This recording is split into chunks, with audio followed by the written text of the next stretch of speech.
Hello and welcome back to Section D. We're here at Blacklemore Barbers in Brighton, and today in the chair we have Giles, aka Silky Beats. Silky Beats. What are we doing with the hair, man? We're in a bit of a transitional phase currently. The sideburns have just gone. They were a big part of your life. Yeah, they were. It's been taking me a couple of weeks to recover. But yeah, I think we're slicking it back. We're changing it. We're changing everything. We're going for it. Bold. Cool. All right, you want to go bold? And basically, I just want to look exactly like you. Your hair is what I'm going for. Okay. Off to the right on the top? Yeah. Normally? And then kind of like... Little side part. Little side part, like a bit of a natural side part? Yeah, I think that, it likes to go that way naturally. Give it some shape, trim it a little bit? Yeah, nice. All right, man. So let's start this off by you telling us a little bit more about yourself and what you do. I've ran Silky Beats for a couple of years now in Brighton. It's like a music event with all electronic music. Basically just centred around being a little bit creative and different and being a bit weird, and with the whole videos and stuff, and soon to come a lot more media with the documentaries and interview series. So. Is the documentary series connected to Silky Beats? Or? Yeah. So it's the whole character kind of thing. So when the documentaries come out, that's going to be a lot more clear and stuff. But yeah, it's something I've been working on for like a good year now. It's exciting to get it out, man. It's exciting to get it out. Mate, tell me more about Silky Beats, like the whole character thing. Yeah. It's a weird one, man. And it kind of just happened out of nowhere. I remember just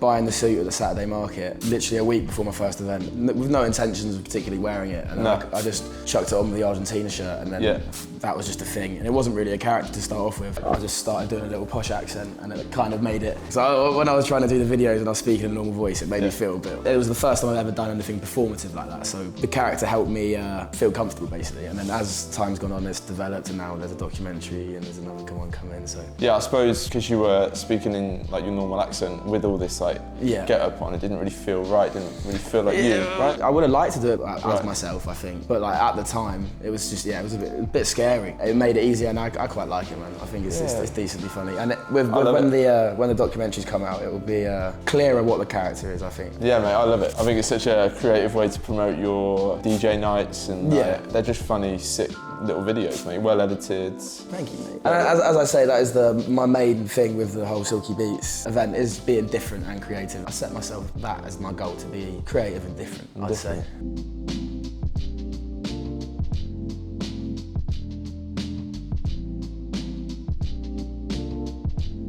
Right, man. One of the many reasons why I wanted to get you on was your unique promotional skills for your DJ nights. Tell us more about that. Yeah, as I said, being a bit different and creative is fun. I like being a bit weird and a bit different. I don't want to do things that other people do. I'm a competitive guy. I like to be different. I like to be good at what I do. Where did the idea come to promote the DJ nights with video, with film? Well, so I started the music because I loved media. I did media at school, and I was at school I was a little shyster. The only thing I liked at school was media. I was awful at everything else. When I went to uni, I was like, I'm going to set up an event where I can make video for music events, and that was just basically just make funny videos and then go on to the documentary. So it's kind of just like, the music is obviously a massive love. Music's a big part of myself, but the media is like, that's what I want to be. That's my main thing. That's your main thing. Star Wars 2035. That's me. I'm on it. Yeah, that was a lot of babbling. But at the end of the day, all you need to know is Star Wars 2035. It's mainly the performative side for you, would you say? So the editing and stuff, do you have much to do with that, or is it mainly like the coming up with the idea? I do all of it. I do need to chill out on that. Yeah, having help's a good thing, man. I used to think that doing it all by myself was like what I wanted to do to like prove people wrong, but I accept help, man. I'm trying to accept help a little bit more. Performing, I like performing, man. Is the performative side of things something that you're going forward? Is that something you'd like to do more of? Yeah, definitely, man. Definitely. Yeah. I've said a few times that I'm going to join the theatre, but I think they're quite drunk ideas. But I'd act in something I'd love to do. The documentaries, that kind of stuff's going to be along those kind of lines. That's a bit of you. Yeah, man. I'm a self-centered man in a bad way, in a good way. in a good way also. You're good at it, bro. You're good at it. I think Silky Beats just came up on my feed on Instagram. Yeah, they're eye-catching videos. They are. And like obviously, it's just like when you first started coming in the shop that I found out about it. So I don't think I knew you were doing the DJing at the time. And then I watched this. I was like, I was drawn in to go to these shows by watching the video. Which that's the idea. That's the idea. Yeah. I fucking got you. Hopefully, going forward, the more media I make and the more stuff I create, the more attention comes onto the music as well, man. I love the music I play. I've got a lot of people who play with me who are great musicians as well, and it's fun, man. Hopefully do a couple of things in London soon. Trying to expand a little bit into London and just explore some cool little venues.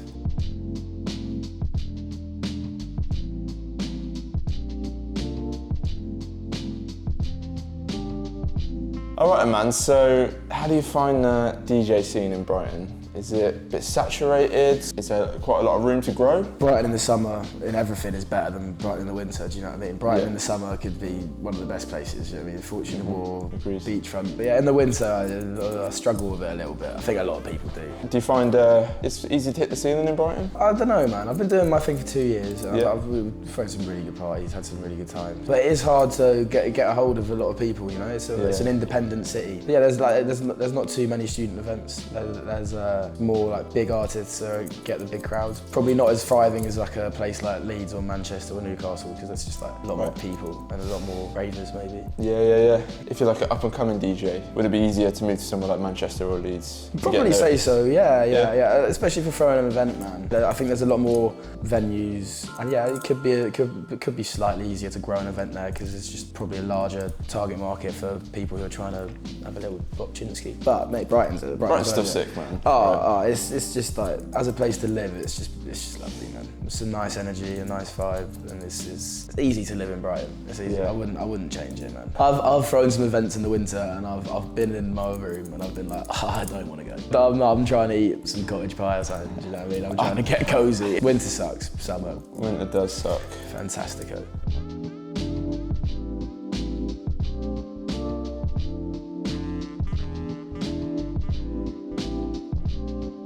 So, what is in the pipeline? What you got coming up? So yeah, soon documentary's gonna be on its way out. That's gonna start its promotion soon. Yeah, a couple more like media series on the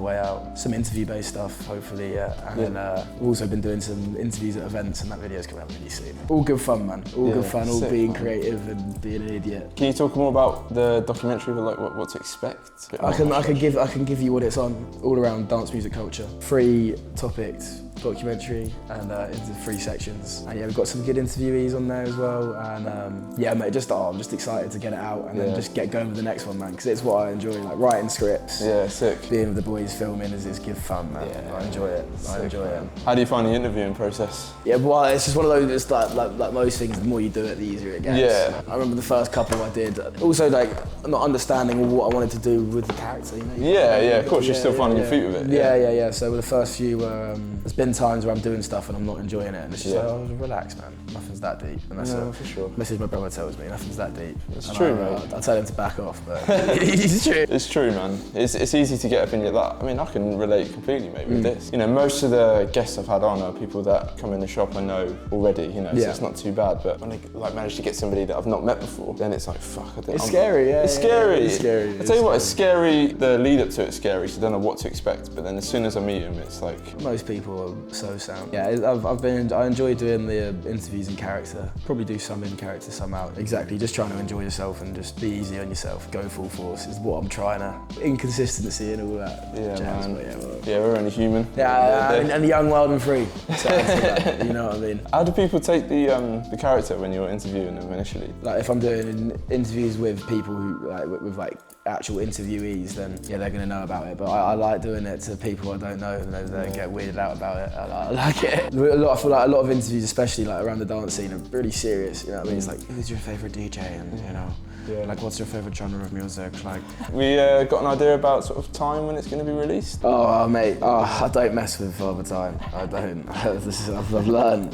Just when it comes, it comes. Yeah, when it I've had so many dates, mate. I've had so many dates for interviews, for release dates, and I'm a bit nervous. I haven't seen the lid. What are we nearly there? What are we? We're nearly there, man. I'm gonna dry it off. And, nice. Have a little style. Yeah, have a little bit of style, mate.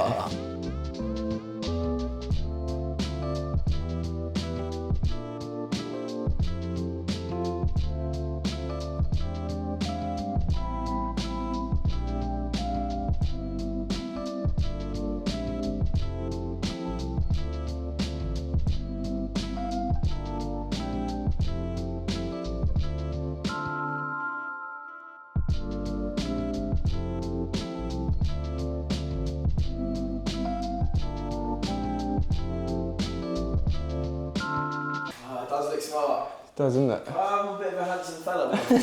You are, aren't you, mate? I'm a little bit of a handsome fella.